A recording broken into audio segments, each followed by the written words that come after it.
The Triacontad, the 30 Aeons and their meaning. The Greek word triakonta, meaning 30, appears in the New Testament in several places, including Luke 3:23, where it denotes the age of Jesus when he began his ministry. The word itself is a straightforward numeral, used also in Matthew 13:8 and Mark 4:8, and its use can be traced back to Homeric Greek, making it a well-established term in classical literature.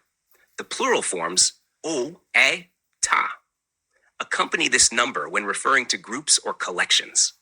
In early Christian and Gnostic thought, however, the number 30 takes on a much deeper significance, especially in Valentinian Gnosticism, where it relates to the structure of the divine realm, the Pleroma. The concept of the Triacontad, or the group of 30 Aeons, plays a central role in Valentinian cosmology. The 30 Aeons of the Triacontad are most plainly alluded to in the parable of the laborers in the vineyard in Matthew 20:1-16. In this parable, some laborers are sent to work at the first hour, others at the 3rd, 6th, 9th, and 11th hours. When these numbers, 1, 3, 6, 9, and 11, are added together, their sum is 30. This symbolic sum points toward a divine completeness represented by the number 30. Further symbolism surrounds the number 30 itself. It is said to be compounded of 6 times 5, with 6 representing the number of flesh and 5 symbolizing grace. This blending of flesh with grace reflects the dual nature of the cosmos in Valentinian thought, where matter and spirit intertwine.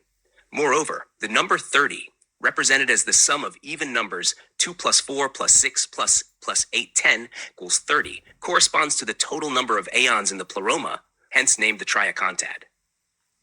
The Valentinian system, as preserved in texts such as the Nag Hammadi library, embraces the Triacontad as a central cosmological framework.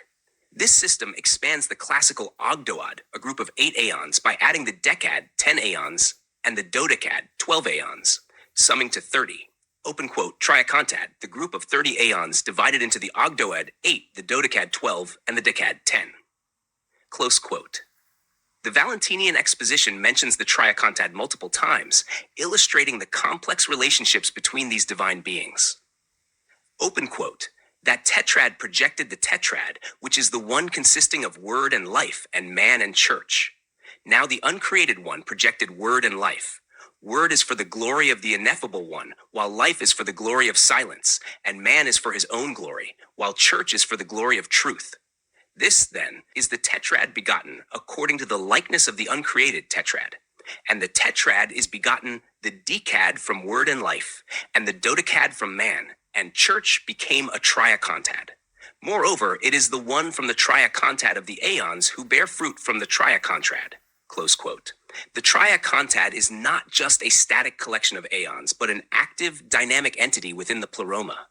The decad from word and life produces decads, making the Pleroma reach 100 aeons, while the dodecad from man and church brings forth and completes the triacontad, leading to a total of 360 aeons, corresponding to the Pleroma of the year.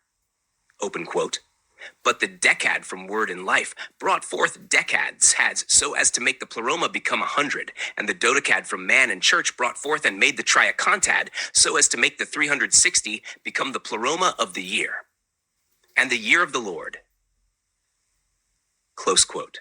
This number 360 evokes the cosmic year, linking the spiritual fullness of the aeons with the cyclical completeness of the natural year, an alignment between divine order and cosmic time.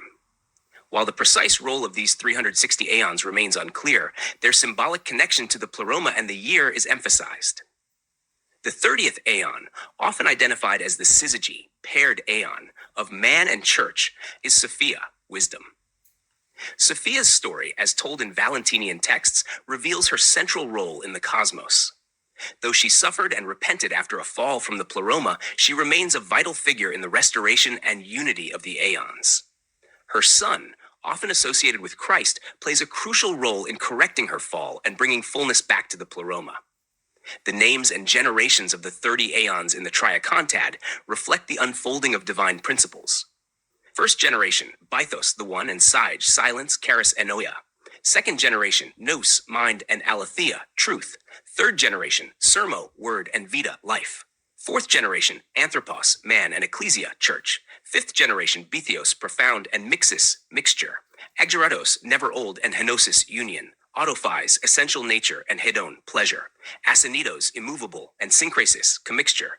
Monogenes, only begotten, and Macaria, happiness. From Anthropos and Ecclesia, Paracletus, comforter, and Pistis, faith. Patricas, paternal, and Elpis, hope. Metrikos, maternal, and Agape, love. Ainos, praise, and Synesis, intelligence. Ecclesiasticus, son of Ecclesia, and Macariotes, blessedness.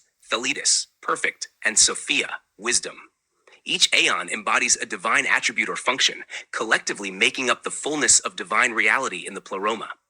The Triacontad thus represents not only a number but a complex, interconnected system of divine emanations. In conclusion, the Triacontad is a profound concept linking the biblical numeral for 30 with a rich Gnostic cosmology. From simple numerical references in the New Testament, it expands to symbolize the fullness of divine emanations in the Valentinian system.